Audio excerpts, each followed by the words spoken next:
We're gonna need to do some work. We're gonna need to do some work. A bit of remodeling. Shepard, you're making a habit of costing me more than time and money. Huh.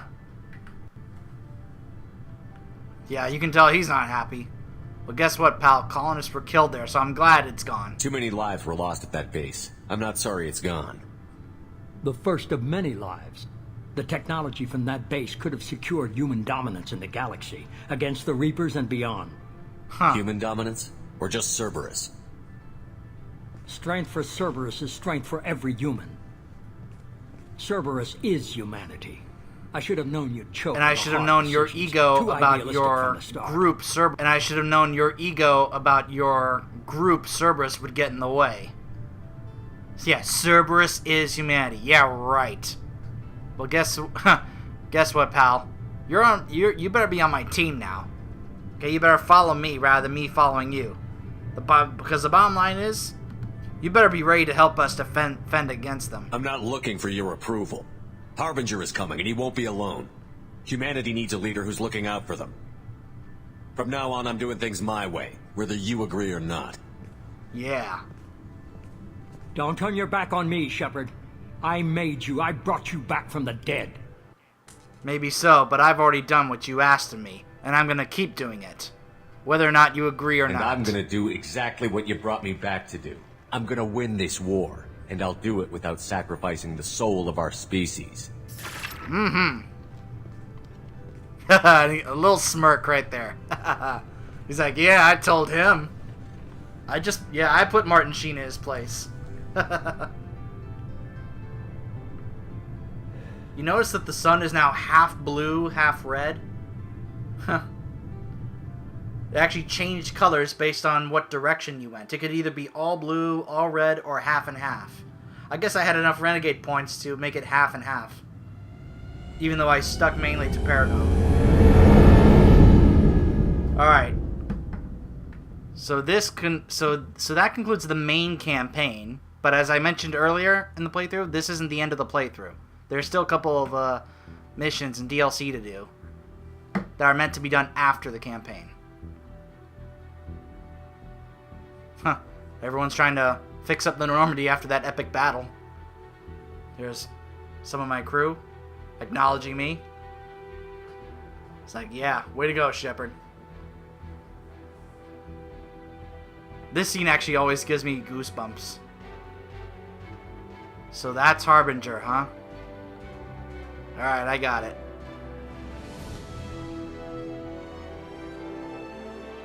They're coming. He knows it. Whoa!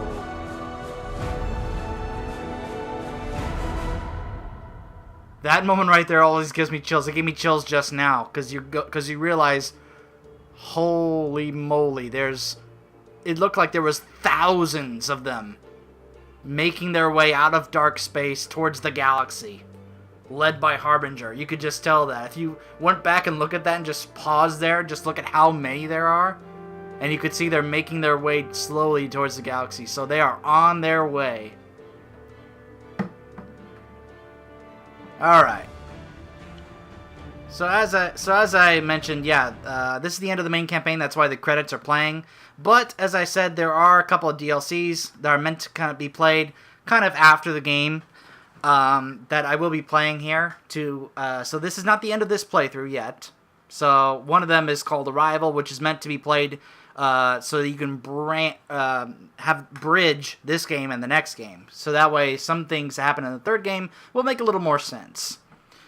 But let's talk about some of the things about this game compared to the first game. First of all, the bugs and the glitches, there was a lot fewer in this game than there was in the first one.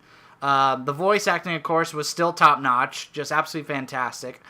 I loved the incorporation of the loyalty missions, that you had to get the loyalty, or you didn't have to. Well, you did if you wanted to make sure everyone survived. You had to make sure everyone was loyal, because if people weren't loyal, they would have died. In fact, it's completely possible. There's so many different results of that mission, depending on what you do. You could actually go into that with nobody loyal, like no upgrades, and pretty much all your crew members die. In fact, even Shepard can die at the end of there. I've seen it. That's the cutscene where Shepard's the only one after that battle. He makes it to the Normandy, and there's nobody there to pull him up except Joker, and he can't. And so Shepard lets go and falls and dies, and that's the end of that playthrough for that Shepard. And you can't import into the next game because everyone, including Shepard, dies, and that's it. That's just it. The end of the campaign. So this could be done as a one and done game if you wanted to, if you're gonna go that route. But it's just so much more fun and better to be able to do everything and complete it, and then be able to import into the final third game, so that you can see all these different decisions and such that can be carried over into the third game. Visually, it definitely looked a little better than it did in the first game, but it was still, which wasn't that far off. But there were some things about it visually that just did look better, which you would expect in a game that then came out 3 years later as a sequel. So, and of course the voice acting, top notch all around.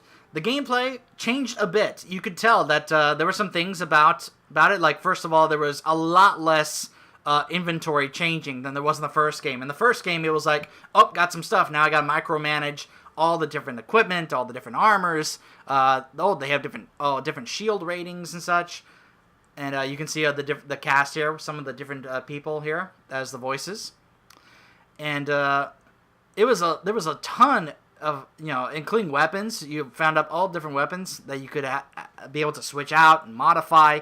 In this game, there was a lot less of that. They took a lot less of the modifying weapons and armors and such, and it was like, okay, look, you can get parts and such, but you're not going to be able to fully modify everything like crazy like you did in the first game. They took that out and really made it more so like a third-person shooter with a more emphasis on the combat and the gameplay compared to the first game, which felt more like an RPG and not like a shooter. So you could start to see the conversion of this franchise where it started to turn more from an RPG into a shooter. But fortunately, they keep some elements of that to make it still feel more like an RPG. Like, of course, the storytelling aspect of it, the characters, and what's amazing that makes the characters of this franchise, in this game in particular, so memorable and so beloved is the voice acting. The voice actors really make these characters so lifelike and just so memorable and so good. That's why a lot of these characters have stuck with a lot of fans, and they have been praised as much as they have. So, it's really an amazing amount of credit to the voice actors for making these characters as lifelike and as authentic as they come across in this game. That you really feel what they're feeling, like how they say it. You can tell, like, when Garrus is upset, because of the voice acting, he does such a great job. He just makes it come clear how he's feeling about those things. And same with a lot of those different characters. It was like I don't recall any voice actor not doing a good job in this game. It's just an amazing credit to the choices that they made in terms of the voice actors, bringing some other voice actors into this with some other characters, like what was it, Carrie Ann Moss, I think her name is, as Arya, and some other characters with some other voice actors. So it was an amazing jump in terms of, like, the first game was great, but then they came out with this one. It was like, wow, this is even better. And people consider this their favorite of the three games. Partly because of the whole loyalty mission aspect. It made you care about whether or not the characters were going to survive, even more so, because you spent that amount of time with them and those personal struggles that they were dealing with. So it's an amazing credit to BioWare, as always, with what they do with the voice acting and the amazing storytelling aspect and making, with the characters. Just an amazing credit all around. And as we go through the rest of these credits here, where it's like they ran out of music to play during it, but it doesn't matter because I turned it down anyway. But there's actually no music playing during the rest of these credits here. I guess they just ran out of music for it. But also, this is like, you can tell some of these credits here are for some of the DLCs and such. But, yeah, as I said, this is not going to be the end of this. So, like, after this, it's actually going to take me back. I think it's going to take me back to the Normandy, where the main mission will be over, and I'll be able to talk to some other different people all around. I'll be able to, what they thought about me blowing the base and telling the elusive man that he can go stick it where the sun don't shine, essentially. And also be able to do some of the other things, like if you want to do some of those other side missions and such that we didn't do. Like, for example, you can see here in the credits, Overlord. I didn't get to do that yet. That's probably going to be the next thing I do in terms of missions.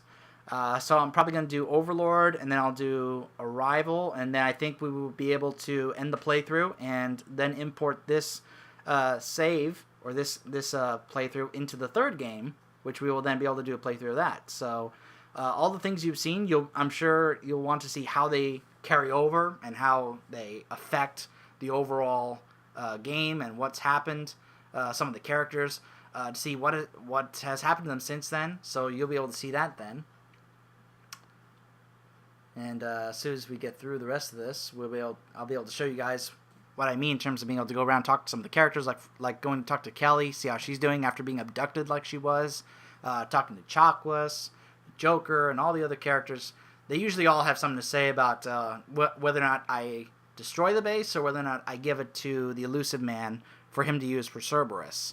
And it's also important to know, and once we get to the third game, I'll probably explain some of the other choices in more detail, like if you did this in this part or this game, then it would have had this effect by the time you got to the third game. So I might go over those later on to show you all the different possible choices and ramifications of if you did this and this would have happened, and if you did this, that would have happened. And that's one of the beautiful things about this franchise, is that there are so many different choices you can make, and there are so many different possible results that can come out of it. And it's amazing, like, getting to, even some of the ones I haven't found myself, I've gone online on some other YouTube channels and seen some people post some videos of some other choices that could have been made, and what the results of those would have been. So it's really an amazing credit to the flexibility and the vastness of the choices and results. Okay, I think we finally have gotten through the credits. And everyone listening to those credits, an amazing job, and well-deserved credit. Alright, so another loading screen here. Like we haven't seen enough of these.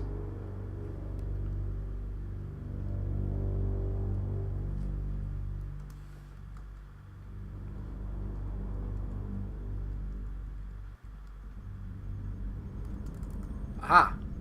So see, you have stopped the collectors from creating a human reaper. You now have two choices. Number one, continue this game. Complete unfinished missions, develop relationships, play downloaded content, and explore the galaxy for anything you missed. Or number two, import Shepard. Start a new game with this character at your current level with your current weapons, as well as a bonus starting credits and resources. Well, we're not going to do that. We're going to continue. Alright, so yeah, Shepard is now back in his cabin. And we will now be able to go ahead and do some of the other things I mentioned. First things first, though. Feed my fishies! Feed the fish.